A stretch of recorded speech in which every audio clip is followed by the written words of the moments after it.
శుక్లాంబరధరం విష్ణుం శశివర్ణం చతుర్భుజం ప్రసన్నవదనం ధ్యాయేత్ సర్వవిఘ్నోపశాంతయేత్.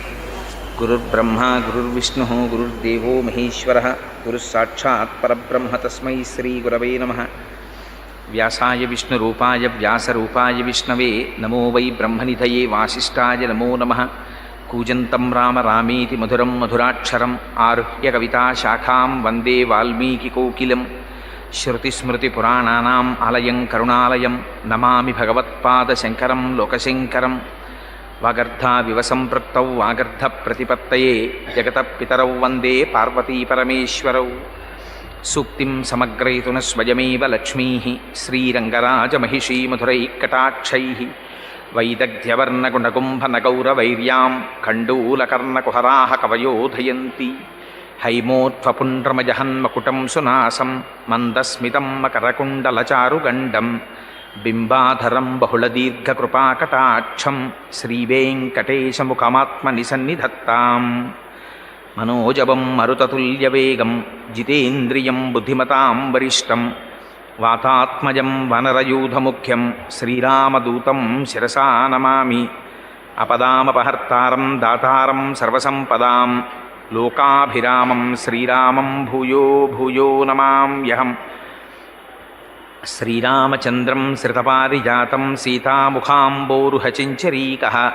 సమస్తకల్యాణగుణాభిరామः నిరంతరం మంగళమాతనోతు.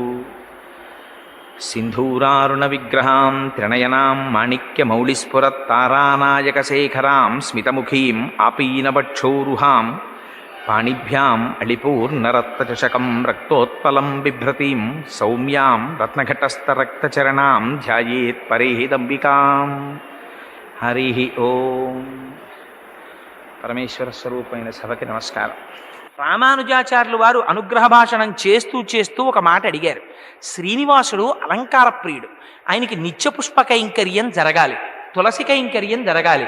కానీ 7 కొండల మీద ఉండేటటువంటి దోమల, ఈగల, పురుగుల, విషక్రిముల భయానికి, చలి భయానికి ఎవ్వరూ వెళ్ళి కొండ మీద ఉండి చెరువు తవ్వి మొక్కలు పెంచి పువ్వులు తీసుకొచ్చి స్వామి కైంకర్యం చెయ్యడం లేదు. మీలో ఎవరైనా వెళ్ళి ఇందా పని చేస్తారా అని అడిగారు. ఎవ్వరూ లేవలేదు. అక్కడ చలిగాలికి భయపడి ఒక్క అనంతాచార్యుల వారు మాత్రం పైకి లేచారు. నేను వెడతానన్నారు. అంటే వెంటనే రామానుజాచార్యులు వారు అన్నారు, అన్నారు. అంటే ఓరి మగాడా అన్నారు. అంటే అక్కడ భగవంతుని యొక్క కైంకర్యం చెయ్యడానికి తనంత తాను ముందుకొచ్చి పురుషుణ్ణి అనిపించుకున్నారు. ఆయన వెంకటాచలంలో చెరువు తవ్వి పెద్ద పుష్పవాటికని నిర్మించి దానికి కూడా తన గురువుగారి పేరైనటువంటి యామనోత్తర అని పేరు పెట్టుకున్నారు. పెట్టుకుని అక్కడ నుంచి పుష్పాలు తెచ్చి వెంకటేశ్వర స్వామి వారికి సమర్పించేవారు. ఆ రోజుల్లో వెంకటేశ్వర స్వామి వారు మాట్లాడేవారు. తొండమాన్ చక్రవర్తి మీద కోపం వచ్చాక మానేశారు మాట్లాడడం. అందుకని ఒక రోజున అనంతాచార్యులు వారు కూర్చుని పువ్వులు కడుతున్నారు. కట్టుకుంటుంటే వెంకటేశ్వర స్వామి వారు అర్చక స్వామిని, ఇవన్నీ నేను చెప్పేవి పుక్కిటి పురాణం అనుకుంటున్నారేమో, పరమయథార్థం అనడానికి సాక్ష్యాలున్నాయి తిరుమలలో. ఆయన పువ్వులు కడుతుంటే ఈయన నిష్ఠ ఎంతో చూద్దాం అనుకున్నారు. వెంకటేశ్వర స్వామి అర్చకుల్ని పిలిచి అనంతాచార్యుల్ని అర్జెంటుగా రమ్మంటున్నానని చెప్పు, వెళ్ళి కబురు చెప్పన్నారు. అర్చకులు వెళ్ళి అనంతాచార్యులు నీతో మాట్లాడాలట, వెంకటేశ్వర స్వామి వారిని నేను రమ్మంటున్నారన్నారు. ఈయన హాయిగా ఒక బాసుం పెట్టేసుకుని ఆ పువ్వులు కట్టుకుంటున్నారు. ఈయన అన్నారు, ఆయనకేం పనా పాడా, హాయిగా పీఠం ఎక్కి నించుంటాడు. అందుకని వాణ్ణి వీణ్ణి అందరినీ పిలిచి కబుర్లు చెప్తానంటాడు. నేను ఒక్క అరగంట ఆలస్యం అయిందా ఈ మొగ్గలు బాగా విచ్చుకుపోయి రేఖలు ఉడిపోతాయి. అప్పుడు ముట్టుకుని కడితే రేఖలు ఉడిపోతాయి, అందం ఉండదు. అందుకని నేను మా గురువుగారు రామానుజాచార్యుల వారికి ప్రమాణం చేసి వచ్చాను, మంచి పూలదండలు కట్టి వెంకటేశ్వర స్వామి వారికి సమర్పిస్తానని. అందుకని ఇప్పుడు రాను, నాకు కుదరదన్నానని చెప్పన్నారు. అంటే అర్చకులు అలాగే వెళ్ళి చెప్పారు, ఆయన రారటండి ఇప్పుడు. అంటే ఏం చేస్తున్నాడన్నారు. మీకు పూలదండలు కడుతున్నట్ట, మొగ్గలు పాడైపోతాయిట, ఆయనకేం పనా పాడా అన్నాడండి అన్నారు. అంటే సరేలే అని నించున్నారు స్వామి. ఈయన తర్వాత పుష్పమాలికలన్నీ కట్టుకుని బుట్టలో పెట్టుకుని దాన్ని భుజానికి తగిలించుకుని లోపలికి వెళ్ళారు గుళ్ళోకి. వెళ్ళి ఈ పుష్పమాలలన్నీ అలంకారం చేద్దామని గడప దాటి చేతిలోకి తీసుకుంటున్నారు. వెంకటేశ్వర స్వామి వారు మూతి ముడుచుకుని అన్నారు, పుష్పమాలలు మాత్రం పట్టుకొచ్చేస్తావు, అలంకారం చేసేస్తావు, కబురు చేస్తే చాలా పనిలో ఉన్నాను, పనా పాడా రమ్మంటాడన్నావుట, ఎందుకు వచ్చావు నాకు అక్కర్లేదు, నీ పుష్పమాలలో పట్టుకుపోవాలి. అంటే ఆయన అన్నారు, నువ్వు పుచ్చుకోకపోతే మానేయి, నాకు అనవసరం. మా గురువు గారికి నేను ప్రమాణం చేశాను, పుష్పమాలికలు నీకు సమర్పిస్తానని. కట్టేస్తాను, తెచ్చేస్తాను, ఇక్కడ ఉన్న తలుపు గొళ్ళానికి తగిలించి వెళ్ళిపోతాను. నువ్వు వేసుకోకపో, నాకు అనవసరం, నా మాట నేను చేసుకుంటానన్నారు. అంటే వెంకటేశ్వర స్వామి వారు అన్నారు, నిన్ను ఈ కొండ మించి బయటికి తోయించేస్తానన్నారు. అంటే ఈయనన్నారు, నువ్వెవరివి తోయించేయడానికి, నాకన్నా ముందు నువ్వు వచ్చావు అంతే. ఇక్కడ నువ్వు 100 గజాల స్థలం వరాహస్వామి దగ్గర పుచ్చుకున్నావు, నేను మా గురువు గారి మాట ప్రకారం ఇప్పటికీ ఏటీసీ కాటేజెస్ అంటే అనంతాల్వార్ ట్యాంక్ కాటేజెస్ అవే, నేను చెరువు తవ్వి నువ్వు పూలు కట్టడానికి వచ్చాను. మిగిలిన వాళ్ళకి భగవంతుడు ఉంటాడేమో, నాకు భగవంతుడు రామానుజాచార్యులు వారి, నాకు గురువు, నాది మధుర కవి కైంకర్యం అన్నారు. మధుర కవి నమ్మాళ్వారులనే పూజించేవారు, నమ్మాళ్వారులు వారి గురువు గారు, నమ్మాళ్వారుల్లోనే భగవంతుడిని చూసేవారు. అలా నాకు కూడా మా గురువు గారైనటువంటి రామానుజులే సమస్తం. ఆయనకి మాట ఇచ్చాను, నువ్వు వేసుకుంటే వేసుకోవాలి, అతే మానేయి, ఇదిగో ఈ పూలదండలు తీసుకెళ్లి తలుపు గొళ్ళానికి పెట్టేస్తున్నానని వెళ్ళిపోతున్నారు. వెంకటేశ్వర స్వామి వారు పరిగెత్తుకొచ్చారు, ఈయన పరిగెత్తుకుపోతున్నారు, ఎదురొచ్చి పట్టుకున్నారు. అంత కోపం అయితే ఎలాగో అనంతాచార్యులు, నువ్వు ఎంత బాగా కడతావో, నీకు అసలు ఉన్న నిష్ఠే ఉంటో చూద్దామని రమ్మన్నానోయ్ అని గట్టిగా కౌగిలించుకుని ఆయనతో 4 కులాసా కబుర్లు చెప్పి సంతోషపెట్టి పంపించారు. అనంతాచార్యుల వారి వైభవం అంటే ఏమిటో తెలుసా అండి? ఆయనకోసారి జ్వరం వచ్చింది, గుళ్ళోకి వెళ్ళడం మానేశారు. మానేసి శిష్యులకి ఇచ్చి పూలదండలు పంపిస్తుంటే ఆయన మంచం మీద పడుకుని ఉంటే వెంకటేశ్వర స్వామి వారు అర్చకుల్ని పిలిచి, రావట్లేదే అనంతాచార్యులు 3 రోజుల నుంచి అని అడిగారు. ఆయనకి తెలియదా? అడిగితే అర్చకులు అన్నారు, కొంచెం జ్వరంగా ఉందండి, పడుకున్నాడు అన్నారు. మీరు వెళ్ళి అడగండి, జ్వరం తగ్గకపోతే వెంకటేశ్వర స్వామి వారు డాక్టర్లని పంపిస్తారట, వైద్యుల్ని, తగ్గిందా లేదా ఇంకా ఎక్కువగా ఉంటోందా అడిగి రమ్మన్నాడని అడిగిరండి అన్నారు. అర్చకులు వెళ్ళి అడిగారు. ఎంత కోపం వచ్చిందో తెలుసా అండి అనంతాచార్యుల వారికి? మీరు చదవాలి ఎప్పుడైనా, అనంతాచార్య దివ్య పురుష వైభవము అని ప్రత్యేక పుస్తకం ఉంది. అందులో దాన్ని సంస్కృతంలోనూ ద్రవిడ భాషలోనూ ఉంటే దాన్ని తర్జుమా చేశారు. అందులో అని అడిగితే ఆయన కోపం వచ్చి అన్నారు, చాలా ఎంత దయాళు అయ్యా మీ ప్రభువు, ఐశ్వర్యవంతులతో సంధ్యావందనం చేయించేవాడు మీ ప్రభువు, వెళ్ళి రమ్మనన్నారు. అంటే వాళ్ళు వెళ్ళి ఇదే మాట చెప్పారు, అసలు మూతి ముడుచుకొని మీ మీద విసుక్కుంటున్నాడండి, నాకు వైద్యుల్ని పంపిస్తాడా? అబ్బో, అంత ఖాళీ దొరికింది ఏమిటి ఆయనకి, ఐశ్వర్యవంతులకి సంధ్యావందనం చేయించేవాడు, ఆయన నాకెందుకులే సేవ చేయడం అన్నారండి అన్నారు. అంటే వెంకటేశ్వర స్వామి వారు తనే బయలుదేరి వచ్చారు. వచ్చి, ఏమో అనంతాచార్యులు అనారోగ్యం తగ్గిందా అన్నారు. ఇటువైపు నుంచి అటువైపు తిరిగి పడుకున్నారు. మాట్లాడకపోతే ఆయనే పాపం బల్ల లాక్కుని వెంకటేశ్వర స్వామి వారు కూర్చున్నారు. ఇవన్నీ యథార్థంగా జరిగిన సంఘటనలండి. ఓ బల్ల మీద కూర్చుని చెయ్యి పట్టుకుని, అనంతాచార్యులు తగ్గలేదా, ఇంకా ఒంట్లో ఉష్ణం అన్నారు. అంటే పాపం మీకు ఇప్పటికి తీరుబడి దొరికింది, మిమ్మల్ని నమ్ముకుని కొండ మీదకి వచ్చి ఇన్నాళ్ళ నుంచి పుష్పకైంకర్యం చేస్తున్నాను, 3 రోజులు అయింది జ్వరం వచ్చి పడి మంచాన, వచ్చి నన్ను పలకరించడానికి తీరుబడి కుదరలేదు, వైద్యుల్ని పంపిస్తానన్నావుట, ఏం పాపం నువ్వు వచ్చావేం ఖాళీ దొరికిందా అన్నారు. అంటే పోన్లేవయ్యా, మనస్సంతా కష్టపెట్టుకోకయ్యా, నీకు జ్వరం ఉందో లేదో చూద్దామని వచ్చాను. అనంతాచార్యులు నన్ను చూడాలన్న భక్తే తప్ప వైద్యులతో వైద్యం చేయించుకుందామని కూడా నీకు కోరిక లేదేమిటో, చూడు నీకు ఎలా తగ్గించేస్తానో అని ఒళ్ళంతా. పాపం వెంకటేశ్వర స్వామి వారి వాత్సల్యం అంటే చూడండి, మనం ఒక్క అడుగేస్తే చాలు ఆయన 10 అడుగులు వేస్తాడు. త్రిజగన్మోహన నీలకాంతి తను ఉద్దీపింప ప్రాభాత నీరజ బంధు ప్రభమైన చేలము పయిన్ రంజిల్ల నీలాలకవ్రజ సంయుక్త ముఖారవిందవతి సేవ్యంపై విజృంభింప విజయంజేరుడు వందెకాడు వది నావేశించు నెల్లప్పుడు అంటాడు భీష్ముడు. 10 అడుగులు ఆయన ముందుకేస్తాడు. ఒళ్ళంతా తడిమేర పడుకున్నటువంటి అనంతాచార్యుల వారిది. ఆయనకి జ్వరం అంతా తగ్గిపోయింది. లేచి నిలబడి గభాల కాళ్ళ మీద పడ్డారు. పడి, స్వామి అలకొచ్చేసింది, ఏం చెయ్యమంటారు, ఎప్పటి నుంచో ఈ శరీరానికి ఉండిపోయిన ఉద్రేకం, అహంకారం, మీరొచ్చినా కూడా అంత కోపంగా మాట్లాడాను, మీరు రాలేదని మనస్సులో ఉన్నటువంటి వ్యగ్రత చేత అలా మాట్లాడాను, మరోలా అనుకోకండి స్వామి, నన్ను క్షమించండి అని ఆయన కాళ్ళ మీద పడ్డారు. అనంతాచార్యులు నిన్ను క్షమించడం ఏమిటో అని పొంగిపోయి కౌగిలించుకుని పాపం గుళ్ళోకి వెళ్ళారు వెంకటేశ్వర స్వామి వారు. ఇంకా విచిత్రం ఏమిటో తెలుసా అండి, ఒకసారి ఆయన చెట్ల దగ్గరికి వెళ్ళి పూలు కోస్తున్నారు అనంతాచార్యుల వారు. కోస్తుంటే ఆయన నాగుపాం వచ్చి కరిచేస్తే నోటి వెంట నురగలు వస్తున్నాయి. నురగలు వస్తుంటే ఆయన అలాగే ఓర్చుకుని పూలదండలు కట్టి తూలిపోతూ వెంకటేశ్వర స్వామి వారి సన్నిధానానికి వెళ్ళారు. వెళ్ళి ఆ వెంకటేశ్వర స్వామి వారికి పుష్పమాలలో అలంకారం చేస్తూ కళ్ళు మగత పడిపోయి మూతలు పడిపోతున్నాయి. పడిపోతుంటే వెంకటేశ్వర స్వామి వారు అన్నారు, ఏమయ్యా నిన్ను నాగుపాం కరిచిందిట, వెళ్ళి వైద్యం చేయించుకోరాదా, ఎందుకయ్యా ఇప్పుడు కూడా నా దగ్గరికి పరిగెత్తుకొచ్చావు ఈ పుష్పమాలలు అట్టుకుని అన్నారు. ఇంతకు ముందు నన్ను ఎన్ని మాటలు కరిచిందోనయ్యా తండ్రి.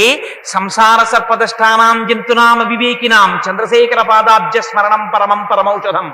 ఇన్నాళ్ళకి కదా నాకు అదృష్టం కలిగింది, నీకు పుష్పమాలల కైంకర్యం చేసే అదృష్టం. ఇది విడిచిపెట్టి పావు కరిచిందని వైద్యుడి దగ్గరికి వెళ్ళినా 1,000,000 మంది వైద్యులు కూడి వచ్చిన కాని మరణమయ్యడి వ్యాధి మాన్పలేరు. లక్షాధికారైన లవణమన్నమే కాని మెరుగు బంగారంబు మింగబోడు.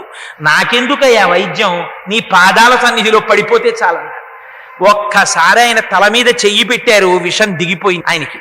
చిత్రం ఏమిటో తెలుసా అండి, అక్కడ ఆయన చెరువు మొట్టమొదట్లో తవ్వుతున్న రోజుల్లో అనంతాచార్యుల వారి భార్య గర్భిణి. ఆవిడ గర్భిణీగా ఉండగా ఈయన పారతో మట్టి తీసి బుట్టలో పోస్తుంటే పాప ఆవిడ తట్టట్టుకెళ్ళి దూరంగా ఆయన చెప్పిన చోట పోయాలి. పైగా అనంతాచార్యుల వారికి కొంచెం ముక్కు మీద కోపం, అక్కడెక్కడో పోసి ఆవిడ తట్ట పట్టుకొస్తుంటే గర్భిణీ స్త్రీ కదా ఇంత కష్టపడిపోతోందని వెంకటేశ్వర స్వామి వారు చూడలేక చిన్న పిల్లాడి రూపంలో పరిగెత్తుకొచ్చి తాత తట్టలో మట్టి నేను పట్టుకెళ్ళి పోస్తాను, గర్భిణీ కదా ఆవిడ మొయ్యలేకపోతోందన్నారు. నువ్వెవడవిరా బ్రహ్మచారి, నీ అలంకారాలు, నీ పట్టు పంచ, నీ వైభవం చూస్తే నీ నగలు నువ్వు మోసుకోలేకపోతున్నావు, మళ్ళీ ఉపకారం ఒకటే, ఏమీ అక్కర్లేదు, మా గురువు గారికి ప్రమాణం చేశాను నేనే చెరువు తవ్వుతానని, పో ఇక్కడి నుంచి అన్నారు. అంటే పాపం ఆయన వెళ్ళి గురువుగారి భార్యని పట్టుకుని అమ్మ నేను పోసి వస్తానమ్మా, మట్టి మీరు ఇక్కడ కూర్చోండి, ఆ మట్టి తట్ట పరిగెత్తుకుంటూ పట్టుకెళ్ళి అక్కడ పోసేసి ఇక్కడికి వచ్చేసేవారు. ఆయనకి పెద్ద లెక్కండి మట్టి తీసుకెళ్ళి మట్టి పోయడం.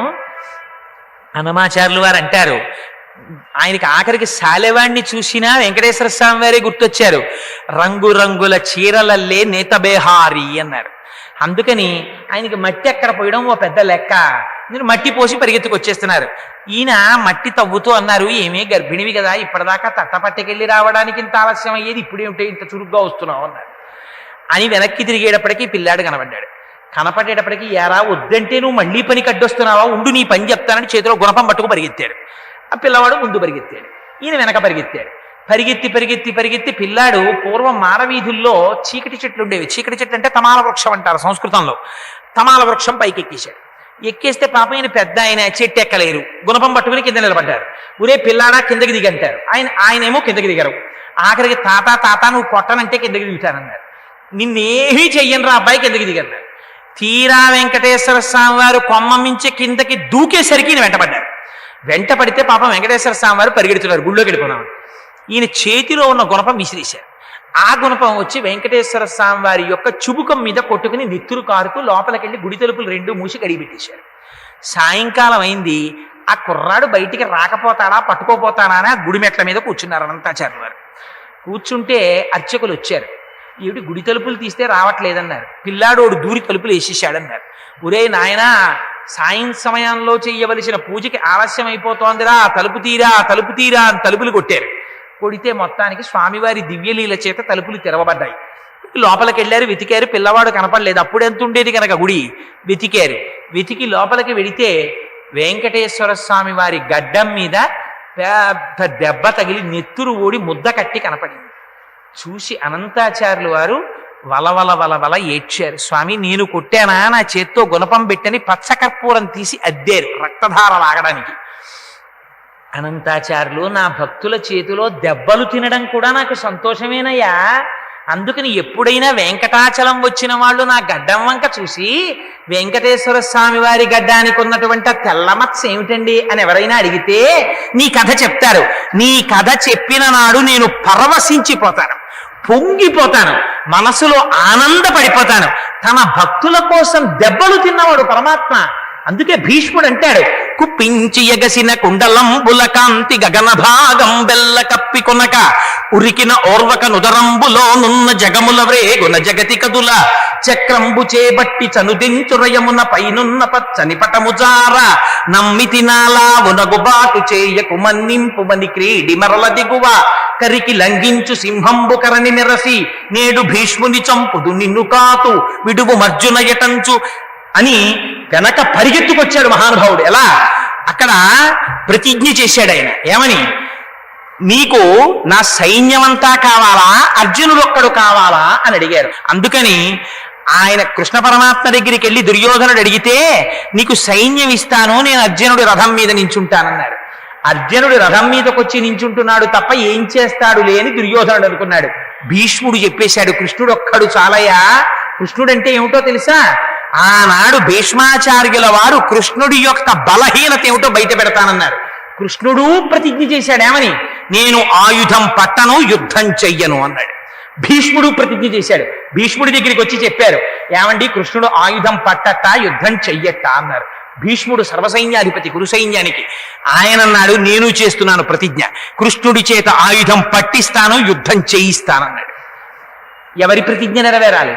భగవంతుడి ప్రతిజ్ఞ నెరవేరుతుందా, భక్తుడి ప్రతిజ్ఞ నెరవేరుతుందా? ఎలా నెరవేర్చుకోవాలో భీష్ముడికి తెలుసు. యుద్ధానికి వెళ్ళారు. రథం మీద ఎదురుగుండా కృష్ణ పరమాత్మ ఆ సారథ్యం చేస్తున్నారు. హయరింకాముక ధూళి ధూసర పరిన్యస్తారకోపేతమై రయజాత శ్రమతోజ బిందుయుతమై రంజిల్లు నిమ్మోముతో జయముం పార్థనకిచ్చు వెక్కనని నా సత్రాహుతుం చొచ్చియు చాలా నొచ్చియు బోరించు మహానుభావు మదిలో చింతింతున శ్రాంతమున్నంటారు. అదిగో అటువంటి కృష్ణ పరమాత్మ మీదకి ఆ వెనకాతల అర్జునుడు ఉన్నాడు. భీష్మాచార్యుల వారు ఎక్కువ పెట్టి బాణాలు పరంపర కింద కొట్టేశారు అర్జునుడిని. కొట్టేస్తే ఆ రోజున ఆయనకి సవ్యసాచి అని పేరు. 2 చేతులతో యుద్ధం చేస్తాడు అర్జునుడు. అలాంటి వాడు యుద్ధం చెయ్యలేక నిలబడిపోయాడు రథంలో. నిలబడిపోతే కొట్టేస్తుంటే కృష్ణుడు వెనక్కి తిరిగి చూశాడు. పూచిన మోదుగు చెట్టులా కొట్టేశాడు. నెత్తురు ఓడిపోతోంది అర్జునుడి ఒంట్లోంచి. చూసి ఆ రోజున ఇంకా పౌరుషంతో తను చేసిన ప్రతిజ్ఞ మరిచిపోయాడు. కుప్పించి ఎగసిన కుండలంబుల కాంతి గగన భాగం బెల్ల కప్పికొనగా ఆ చేతిలో ఉన్న పగ్గాలు విసిరి పారేశాడు. ఒక్కసారి దూకేశాడు రథంలోంచి. దూకేటప్పటికీ ఆ కుండలాలు అటు ఇటు ఊగేటే. దాంతో ఆకాశం అంతా కప్పేసింది వెలుతురు. కప్పికొనగా ఉరికిన నోర్వక నుదరంబులోనున్న జగముల వ్రేగుల జగతి కదుల. ఆయన కడుపులో ఉన్నటువంటి లోకాలన్నీ కదిలిపోయి చక్రంబు చేబట్టి చనుదించు రయమున పైనున్న పచ్చని పటముజార. చక్రం పట్టుకుని గబగబా వచ్చేస్తుంటే ఆయుధం పట్టనన్నవాడు ఆయుధం పట్టేశాడు. పట్టేసి భీష్ముణ్ణి చంపేస్తానని వచ్చేస్తుంటే పైన వేసుకున్న ఉత్తరీయం జారి కింద పడిపోయింది. నమ్మితి నాలావు నగుబాటు చేయకు మన్నింపుమని క్రీడి మరల దిగువ. బావా, కురుక్షేత్ర యుద్ధంలో అర్జునుడు చేత కానివాడైపోతే కృష్ణుడు ఆయుధం పట్టాడంటుంది రేపు పొద్దున్న లోకం. అందుకని వద్దు బావా, సుదర్శన చక్రం వదిలేయి వదిలేయి అని అర్జునుడు వెంటబడుతున్నాడు. కరికి లంఘించు సింహంబు కరని విరసి నేడు భీష్ముని చంపుదు నిన్ను కాతు విడువు మర్జున యటంచు మద్ది శిఖవృష్టి తెరలి చనుదించు దేవుండు దిక్కు నాకు అని చెప్పుకున్నాడు భీష్ముడు. అని అర్జునుడు వెంట పడుతున్నా సరే, అర్జున నేనుండగా నిన్ను ఇన్ని బాణాలతో కొట్టి నెత్తురు కారేటట్టు చేసినటువంటి భీష్ముణ్ణి నా చక్రధారంతో తరిగేస్తానని ఒళ్ళు మరిచిపోయిన కోపంతో తన ప్రతిజ్ఞ కూడా మరిచిపోయి చక్రం పట్టుకుని వచ్చేసిన కృష్ణుడున్నాడే, ఆయన నాకు దిక్కని చెప్పుకున్నాడు. అందుకని భక్తుల్ని కాపాడడానికి భగవంతుడు దెబ్బలు తింటాడు. ఒక రోజున వెంకటేశ్వర స్వామి వారు తన భక్తుడి చేతిలో దెబ్బ తిని తన వాత్సల్యాన్ని ప్రదర్శించుకున్న ఘట్టం ఆయన గడ్డానికి తగిలినటువంటి దెబ్బ. ఇంకా చిత్రం ఏమిటో తెలుసా అండి? అనంతాచార్యుల వారి జీవితంలో పొందినటువంటి గొప్పతనం బహుశా ఎవ్వరూ పొందుంటారు. ఆయన పుష్పవాటికని పెంచితే 8 రోజులు ప్రచ్ఛన్న రూపాల్లో వచ్చి పువ్వులు కోసేశారు పద్మావతి శ్రీనివాసులు. పాపం 8 రోజులు కన్ను రెప్ప వెయ్యకుండా కాపలా కాశారు. అంత వృద్ధాప్యంలో అనంతాచార్యుల వారు ఎవరు పట్టుకుపోతున్నారా పువ్వులని. 9వ రోజున శ్రీనివాసుడికి కరుణ కలిగింది. ఎవడు పట్టుకుపోతున్నాడో చూపిద్దాం ఈయనకి అనుకున్నాడు. రాజదంపతుల వేషాల్లో వచ్చారు పద్మావతి శ్రీనివాసులు. వచ్చి ఆయన చక్కగా కనపడ్డ పువ్వల్లా కోసేస్తున్నాడు, ఆవిడ సిగలో పెట్టేస్తున్నాడు. ఆవిడ చక్కగా ధునోతుధ్వం తన్నస్తులిత దళితేంది వరవనం కదా, అందుకని ఆ పువ్వులన్నీ పెట్టించుకుంటోంది. చూశారు అనంతాచార్యుల వారికి కడుపు మండిపోయింది. ఎవర్రా వీళ్ళిద్దరూ నేను పెంచిన పూల చెట్ల పువ్వులు కోసేస్తున్నారని మార్నింగ్ వాక్ కని బయలుదేరి గోడకున్న కన్నంలోంచి పుల్ల పెట్టి కొమ్మలాగి పూలు కోసేసినటువంటి వాళ్ళని చూసి యజమాని మండిపోయినట్టు ఎవర్రా వీళ్ళు నా పువ్వులు కోసేస్తున్నారని స్వామి ఆ అనంతాచార్యుల వారు ఆగ్రహంతో పరిగెత్తుకొచ్చారు. వచ్చేటప్పటికి ఆయన అదృష్టం ఏమిటో తెలుసా అండి? దివ్య పురుష వైభవంలో వర్ణిస్తారు. నీలతో యద మధ్యస్థ విద్యుల్లేకే భువాస్వర నీవారస్సూకవత్తంది పీతాభాస్వత్యనూపమా అని మనం మంత్రపుష్పం చెప్తాం కదా. అలా అయ్యవారి నల్లటి చేతుల్లో అమ్మవారి ఎర్రటి చేతులు వేసుకుని వాళ్ళిద్దరూ చట్టాపట్టాలు ఆడుకోవడానికి చేతులు పట్టుకున్నారు. అనంతాచార్యులు వారు పరిగెత్తుకొచ్చారు.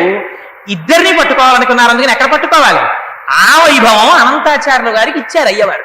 ఎలా ఇచ్చారో తెలుసా అండి? ఇద్దరూ పట్టుకున్నటువంటి చేతుల్ని గట్టిగా గట్టిగా తన 2 చేతులతో పట్టుకుని తన సంకల్లోకి లాగేసుకున్నారు. లాగేసుకుంటే వెంకటేశ్వర స్వామి వారు దొరుకుతారా? చిక్కడు సిరికౌగిటిలో చిక్కడు సనకాది యోగి చిత్తాబ్జములం చిక్కడు శృతిలతి కావలి చిక్కెనతడు లీల తల్లి చేతన్రోలన్ అంటారు పోతన గారు. ఆయన దొరకమంటే దొరికేవాడు ఆయన. జ్ఞానులచే మౌనులచే దానులచే యోగ సంవిధానుల చేతన్ పూని నిబద్ధుండగునే శ్రీనాథుడు భక్తి యుతుల చేతన్ బోలన్. భక్తికి లొంగిపోతాడు. అందుకని వెంకటేశ్వర స్వామి వారి చేతులు లాగేసుకుని పారిపోయారు. నిజంగా పారిపోయినప్పుడు అందం చూడాలండి, వర్ణిస్తారు మహానుభావుడిది. ఆ కదలిన బాహు పదముల కంకణ రమము చేత ఆ పరిగెడుతుంటేట ఆయన పెట్టుకున్న ఆభరణముల యొక్క ధ్వని ఘన కన కన కనమని ధ్వనొచ్చిందిట. ఆ చేతులకి ఏం తక్కువ ఆభరణాలు ఉంటాయేమిటి? ఆ నాగాభరణాలు, పెట్టుకున్న కంకణాలు, పాదాలకి పెట్టుకున్న మూపురాలు, నడువుకి పెట్టుకున్న వడ్డాణాలు, మెడలో వేసుకున్నటువంటి పెద్ద కౌస్తుభమాల, ఆ పెద్ద వనమాల, పెట్టుకున్న పెద్ద కిరీటం, చెవులకు పెట్టుకున్న పెద్ద పెద్ద ఆభరణాలు, ఇన్నింటితో స్వామి పరిగెడుతుంటే ఇంకో చంద్రుడు భూమి మీద పరిగెడుతున్నాడేమో అనిపించింది. పాపం ఈయన పరిగెడడం అంటే ఈవిడ పారిపోతుంది. అందుకని ఈవిడ్ని గట్టిగా పట్టుకున్నారు. ఎవరికి దక్కుతుందండి ఈ అదృష్టం? అమ్మా, నీ పాదాల మీద నా శిరస్సు పెట్టి నమస్కారం చేస్తామమ్మా అంటాం కదా. కాళే మాత కదయ కలితాలక్తక రసం పిబేయం విద్యార్థి తవచరణ నిర్ణేజన జలం అని పొంగిపోయారు శంకరాచార్యుల వారు. అటువంటి అమ్మని గట్టిగా పట్టుకుని అనంతాచార్యుల వారు అన్నారు, ఏమీ పిల్ల, ఎవరే వాడు? నీ మొగుడే కదా, ఎక్కడికి పారిపోయాడు అన్నారు. అమ్మంది, అయ్యో తండ్రి, నువ్వు నాకు తండ్రి లాంటి వాడివి, నన్ను గద్దిస్తావెందుకయ్యా? పువ్వుల తోటలో విహరిద్దామని తీసుకొచ్చాడు, వచ్చాను. ఆయన ఎక్కడికి పారిపోయాడో నేనెక్కడ చెప్పగలనండి. ఆయన ఎక్కడ ఉంటాడన్నారు. ఎక్కడుంటాడంటే నేనేం చెప్పగలను? ఆయన అంతటా ఉంటాడు. బలిచక్రవర్తికి చెప్పుకున్నాడు ఆయన ఒక రోజున, నువ్వు ఎక్కడుంటావంటే నేనేం చెప్పనయ్యా, అన్ని విద్యలు నా స్వరూపమే. ఇది నాకు నెలవని ఏ రీతి పలుకుదు ఒక చోటనకయందుండ నేర్తు ఎవ్వరి వాడనం చేరీతి పలుకుదు నాయంత వాడన ఈ నడువ నేర్తు. ఇది నాకు నడకని ఎటుల చెప్పెద మూడు పోకల నేను పోవనేర్తు. ఇది నేర్తు అది నేర్తు అని ఏల చెప్పంగ నేర్పులన్నీయు నేను నేర్తు. ఒరులు నాకు కారు ఒరులకు నేనవుదు ఒంటివాడ చుట్టమొకడు లేడు. ఆయన ఏకం సత్ ఏకమేవా ద్వితీయం బ్రహ్మ. ఎక్కడుంటాడంటే ఏం చెప్పని, కొండలంతా ఉంటాడు, ప్రపంచమంతా ఉంటాడు. ఎంత గడుసుగా మాట్లాడేవే పిల్ల, అంతటా ఉంటాడా? కానీ మీ ఆయన్ని చూపించలేవా? ఎక్కడికి పోతాడు? చీకటిగా ఉంది కదా, నేను వృద్ధుణ్ణి అయిపోయాను, నిన్ను గుర్తుపడదామన్నా నువ్వెవరో గుర్తుపట్టలేకపోతున్నాను. అందుకని నిన్ను ఈ సంపంగి చెట్టు కట్టేస్తానని మొలకున్న ఉత్తరీయం తీసి ఉత్తరీయం వేసి కట్టేశారు ఆయన. కట్టేస్తే పాపం తల్లి రాత్రంతా సంపంగి చెట్టుకి కట్టుబడిపోయి ఉండిపోయిందండి. ఏమా తల్లి కర్మ? ఆవిడ యద్భ్రూభంగా ప్రమాణం స్థిరచర రచనా తారతమ్యే మురారే వేదాంతా తత్వచింతామరభిద్రసి యత్పాదచిస్నైత్తరంతి భోగోపోద్ఘాత కైలీచుడికిత భగవత్వైశ్వరూప్యానుభావ సానశ్రీహి స్ఫురణితాం అమృతలహరిధీలంఘనీయై అపాంగై అంటారు భట్టర్లు. ఆ తల్లి కనుబొమ్మ కదిలితే ఐశ్వర్యం వస్తుంది. అటువంటి తల్లిని ఉత్తరీయంతో కట్టేశారు అనంతాచార్య వారు. కట్టేస్తే తెల్లవారిపోయింది. గుడి తలుపులు తెరిచారు.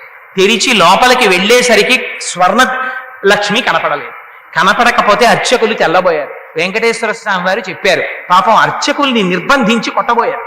కొట్టబోతే అప్పుడు ఆలయ అధికారులకి చెప్పారు, అర్చకుల తప్పు లేదు, అనంతాచార్యులు కట్టేశాడు, వెళ్ళి అమ్మవారిని తీసుకురండి అన్నారు. అంటే ఎలా తీసుకురావాలి? కన్యాదానం చేయడానికి పిల్లని తీసుకొచ్చినట్టు తీసుకురావాలి. అనంతాచార్యులు అలా తీసుకురామనండి అన్నారు. 2 ఏళ్ళు వచ్చినా మనం అదే సంకల్పం చెప్తాం, మా అమ్మాయికి 8 ఏళ్ళు కన్యాదానం చేస్తున్నాం అంటాం. అందుకని 8 ఏళ్ల పిల్లగా మారిపోయింది. సంకనెత్తుకుని వచ్చారు అనంతాచార్యుల వారు. ఎత్తుకొచ్చి తీసుకొచ్చి అక్కడ కూర్చోబెట్టి, అయ్యా తెలియక తప్పు చేశాను అయ్యా వెంకటాచలపతి, ఇదిగో తీసుకొచ్చేసాను అమ్మవారిని తీసుకోమన్నారు. అంటే ఆయన అన్నారు, నువ్వు అలా తీసుకొచ్చి ఇచ్చేస్తే కుదురుతుందా?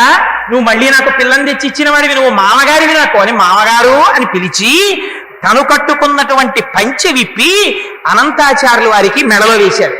తను పెట్టుకున్న కర్ణాభరణములను తీసి అనంతాచార్యుల వారి చెవులకి తొడిగారు. తన మెడలో వేసుకున్నటువంటి హారములు తీసి అనంతాచార్యుల వారి మెడలో వేశారు. అనంతాచార్యుల వారి భక్తి అంటే ఏమిటో తెలుసా అండి? ఆయన ఒకసారి వెంకటాచల క్షేత్రంలోకి వస్తే ఒక చెట్టు పొడి ఉంటుంది, అది చూర్ణం చేసుకుని వాడతారు. ఆ పొడి పొట్లం ఇచ్చారు ఎవరో ఆయనకి. ఆయన ఆనంద నిలయంలోంచి ఆ పొట్లం పట్టుకుని తన విడిది దగ్గరికి వెళ్ళారు. ఇప్పటికీ అనంతాచార్యుల వారు పువ్వులు కట్టినటువంటి అరుగు కూడా ఉంది. మీకు ఎక్కడుందో తెలుసా అండి? సహస్రదీపాలంకార సేవ జరుగుతుంది. నాతో వచ్చిన వాళ్ళు కొంతమంది దర్శనం చేశారు. ఆ మాడవీధిలో సహస్రదీపాలంకార సేవ జరిగేటటువంటి మాడవీధిలో మీరు తిన్నగా నడిచి ముందుకెళ్ళిపోతే ఆ మాడవీధి పూర్తయిపోయి ఇలా కుడి పక్కకి తిరిగిపోతుంది. మీరు ఇంకా మాడవీధిలో ముందుకెళ్ళిపోయి ఇంకా పక్కకి తిరిగితే పడగాంజనేయ స్వామిని హనుమన్నారు అక్కడ. ఆ మాడవీధి చివరికెళ్ళి ఎడం పక్కకి తిరిగారనుకోండి, వైకుంఠం క్యూ కాంప్లెక్స్కి వెళ్ళేటటువంటి దారిలే ఉంటుంది. ఇప్పుడు అక్కడక్కడ ఏం బోర్డులు కూడా లేవు, దాంతో ఇక్కడ ఏముందనిపిస్తుంది. కానీ ఎడం పక్కకి మీరు లోపలికి వెళ్ళి చూస్తే అనంతాచార్యుల బృందావనము అని బోర్డు ఉంటుంది. లోపలికి మీరు అడిగితే ఇప్పుడు అక్కడ కొత్త కొత్త బిల్డింగ్స్ కడుతున్నారు. మీరు లోపలికి వెళ్ళి అడిగారనుకోండి, ఒక చెట్టు చూపిస్తారు, ఒక బోర్డు ఉంటుంది, పెద్ద చెట్టు ఉంటుంది. ఇప్పుడు ఆ చెట్టు వాడిపోతోంది, అందులోంచి కొత్తది చిన్న చెట్టు పుడుతోంది. ఇప్పటికీ కూడా వెంకటాచలంలో స్వామివారికి కైంకర్యం చెయ్యాలన్న కోరికతో అనంతాచార్యుల వారు ఇప్పటికీ కూడా అక్కడ చెట్టుగానే ఉన్నారంటారు. వెళ్ళి ఈ మాట వెంకటాచలం వెళ్ళినప్పుడు తప్పకుండా దర్శనం చెయ్యండి. ఆయన కూర్చున్న ఇల్లు, ఆయన కూర్చుని పూలమాలలు కట్టిన అరుగు, ఆయన ఇప్పటికీ బృందావనంలో చేరిపోయినటువంటి చెట్టు, అవన్నీ ఇప్పటికీ ఉన్నాయి. ఆ చెరువు కూడా ఇప్పుడు తిరుమలలో అన్నీ మారుస్తున్నారు కనుక మరికొద్ది రోజుల తరువాత అవన్నీ కనపడతాయో కనపడవో. వెంకటాచలం వెళ్ళిన వాళ్ళు తప్పకుండా దర్శనం చేయండి. ఇప్పటికే తరిగొండ వెంగమాంబ గారు లాంటి మహాభక్తురాలి సమాధి తీసుకెళ్లి ఓ జూనియర్ కాలేజీలో పెట్టింది. ఇన్ని కోట్లున్న తిరుమల తిరుపతి దేవస్థానం ఇంతమంది ఐఏఎస్ ఆఫీసర్లు, ఎగ్జిక్యూటివ్ ఆఫీసర్లు చేస్తారు, ఇంతమంది పాలక బోర్డులో మెంబర్స్గా పెడతారు. ఎందుకు మరి తరిగొండ వెంగమాంబ గారి లాంటి మహాభక్తురాలి సమాధి ఉన్న ప్రదేశాన్ని ఒక స్కూల్కి ఇచ్చేశారో నాకు ఇప్పటికి అర్థం కాదు. ఇప్పటికీ పాపం ఎవరైనా వరాహస్వామి కాటేజెస్ వెనకాతల స్కూల్లో ఉంది ఆవిడ సమాధి. లోపలికి వెళ్ళాలంటే లోపల స్కూల్ నుంచి ఆ కుక్కలే తెలియక వెళ్ళారా పట్టుకుంటాయి. ఆ యాజమాన్యం వాళ్ళని అడగాలి. కానీ పాపం వాళ్ళ దగ్గర ఒక నిజాయితీ ఉంది. అయ్యా మేము దూరం నుంచి వచ్చాం, ఒక్కసారి తరిగొండ వెంగమాంబ గారి బృందావనానికి నమస్కారం చేసి వెళ్ళిపోతామంటే వాళ్ళు కుక్కల్ని కట్టి లోపలికి తీసుకెడతారు. లోపల విఘ్నేశ్వరుడి మందిరం ఉంది, వెళ్ళి ఆ అమ్మవారి బృందావనాన్ని దర్శనం చేయొచ్చు. తల్లి వెంకటేశ్వర స్వామి వారు ఆవిడతో మాట్లాడేవారు, ఆవిడ ఇంటికి వెళ్ళేవారు, ఆవిడ దగ్గర భాగవతం వినేవారు. అంతటి తల్లి ఆ తల్లి. అటువంటి తల్లి సమాధి ఇవాళ తిరుమలలో. ఆ ఒక్క విషయం మాత్రం నాకు అస్సలు నచ్చని విషయం, ఎందుకు తీసుకెళ్లి ఒక స్కూలు ప్రాంగణంలో పెట్టేశారో తెలియదు. నిజంగా తిరుమల పాలక మండలి తలుచుకుంటే దాన్ని ఒక దర్శనీయమైనటువంటి స్థలంగా మార్చలేదా? అంత మహాభక్తురాలు తరిగొండ వెంగమాంబ. ఇవాళకి మీకు నెల్లూరు, కర్నూలు, చిత్తూరు జిల్లాల్లో బస్సులో వెడుతుంటే తరిగొండ వెంగమాంబ గారి పేరు మీద ఎన్ని షాపులు కనపడతాయో. అటువంటి తల్లి సమాధి ఒక జూనియర్ కాలేజీ, ఒక స్కూల్లోకి ఎందుకు ఇచ్చేశారో మనకు అర్థం కాదు. అందుకని ఏమో రాబో కాలంలో అనంతాళ్వారుల సమాధి కూడా దర్శనం చేయడానికి అవకాశం ఉంటుందో ఉండదో. అందుకని తిరుమల వెళ్ళిన వారు తప్పకుండా దర్శనం చేయండి. ఇప్పటికీ స్వామివారి యొక్క పల్లకి వెడుతుంటే అనంతాచార్యుల వారి సమాధి దగ్గరికి వచ్చి ఒకసారి నమస్కారం చేసి వెడుతుంది. సరే, అందుచేత అదిగో ఆ అనంతాచార్యుల వారంటే అంత పరమపావనమై ఆయనతో సాంగత్యమును అనుభవించిన వారు. ఆయన శిష్యులకు ఆకలేసి తిరుమల కొండెక్కుతుంటే వెంకటేశ్వర స్వామి వారు దద్దోజనం పట్టుకెళ్ళి శిష్యులకి ఇస్తే శిష్యులు అన్నారు, నువ్వెవరు రా బ్రహ్మచారి అన్నారు. నేను అనంతాచార్యుల వారి శిష్యుని అన్నారు వెంకటేశ్వర స్వామి వారు. అనంతాచార్యుల వారి శిష్యుడిని అంటున్నావు కదా, శిష్యులైన వాళ్ళు గురువు మీద చెప్పే ప్రార్థనా శ్లోకం చెప్పన్నారు. అనంతాచార్యుల వారి మీద ప్రార్థనా శ్లోకం చెప్పారు. ఏరా నువ్వు అనంతాచార్యుల వారి మీద ప్రార్థనా శ్లోకం చెప్పావు, మరి పరమాచార్యుల వారి మీద ఏదన్నారు? రామానుజాచార్యుల వారి మీద శ్లోకం చెప్పారు. చెప్తే అప్పుడు ఆయన పట్టుకెళ్ళి నేను దద్దోజనం తిన్నారు శిష్యులు. తిని గురువుగారి దగ్గరికి వచ్చి, గురువుగారు మీరు పంపించిన దద్దోజనం అందిందండి, తినేసి పైకెక్కామన్నారు. నేను దద్దోజనం ఎప్పుడు పంపించాను రా మీకు అన్నారు. అంటే మీ శిష్యుడు పట్టుకొచ్చాడండి అన్నారు. నాకు శిష్యుడు లేడు, నేను పంపను లేదు, వెంకటాచలపతి రా మీకు పట్టుకొచ్చిన వారు అన్నారు. ఆఖరికి అనంతాచార్యుల వారికి ఒక రోజు తినడానికి అన్నం లేకపోతే వెంకటేశ్వర స్వామి వారు దధ్యోజనాన్ని లోపల నుంచి పట్టుకొచ్చి దగ్గర కూర్చుని పెట్టి వెళ్ళారు. అంతటి మహానుభావుడు, అంతటి వాత్సల్యమూర్తి వెంకటాచలపతి. ఇవాళ శుక్రవారం, అమ్మవారికి పరమ పవిత్రమైనటువంటి రోజు. అటువంటి రోజున మనం అమ్మవారి గురించి అయ్యవారి గురించి చెప్పుకున్నాం. అందున రేపు అన్నమాచార్యుల వారి సంకీర్తనలు వింటే చాలు అమ్మ అయ్యా పొంగిపోతారు. నీరాజనం వినకుండా అసలు ప్రసంగంలోంచి లేవకూడదని పొరపాటు. అందుకని ఇంత విని స్వామి నీకు దృష్టి దోషము కలగకుండుగాక, మేమింతసేపు నీ గురించి విన్నాం, మా కనురాపు తగిలి నీకేమైనా బాధ కలుగుతుందేమో తండ్రి, అలా కలగకూడదని నీరాజనం చెప్తాం. ఆ నీరాజనం చెప్పినప్పుడు కూర్చుని కైమోడ్చిన వారిదే భక్తి. అందుకే ఇంట్లో కొడుకు పుడితే దేవతార్చనకి నీరాజనం చేసేవాడు పుట్టాడని సంతోషిస్తారు. నీరాజనం చెప్తుండగా లేచిపోవడం అంటే నీ గురించి మాకేం సంబంధం లేదు లేవా అని చెప్పుకోవడం. అలాంటి వాళ్లతో ఆయన మాత్రం ఎందుకు పెట్టుకుంటాడు సంబంధం? అంత కఠినంగా మనం లేచిపోగలమా భగవంతుని సన్నిధానం నుంచి? మంగళహారతి విని వెడతారు. అందుకే నీరాజనం అవ్వకుండా లేవకూడదు, నీరాజనం అవ్వకుండా మాత్రం కదలకూడదు. రేపు శనివారం, రేపటి రోజున పద్మావతి శ్రీనివాసుల పరిణయాన్ని విన్నపం చేస్తాను. ఆ శనివారం నాడు పద్మావతి శ్రీనివాసుల పరిణయం విన్నంత మాత్రం చేత అపారమైన ఫలితాన్ని స్వామి కటాక్షిస్తాడు. అందుకు సర్వేశ్వరుడు సంతోషిస్తాడు. నా ప్రసాదం కోసం ఎలా కూర్చున్నారా వీళ్ళు అని. ఆ ప్రసాదం లోపల మనస్సుగా మారి అనుగ్రహాన్ని కటాక్షిస్తుంది. అందుకే ప్రసాదాన్ని విడిచిపెట్టి వెళ్ళకూడదు, నీరాజనం వినకుండా లేవకూడదు. మంగళాశాసనపరై మదాచార్య పురోగమై సర్వైశ్చ పూర్వైరాచార్యై సత్కృతాయాస్తు మంగళం. మంగళం కోసలేంద్రాయ మహనీయ గుణాత్మనే చక్రవర్తి తనూజాయ సర్వభౌమాయ మంగళం. ఉమాకాంతాయ కాంతాయ కామితార్థప్రదాయినే శ్రీగిరీశాయ దేవాయ మలినాథాయ మంగళం.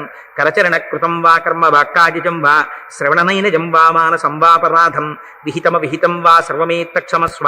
శివ శివ కరుణాబ్ధే శ్రీ మహాదేవ శంభో. సర్వం శ్రీ ఉమామహేశ్వర పరబ్రహ్మార్పణమస్తు. స్వస్తి.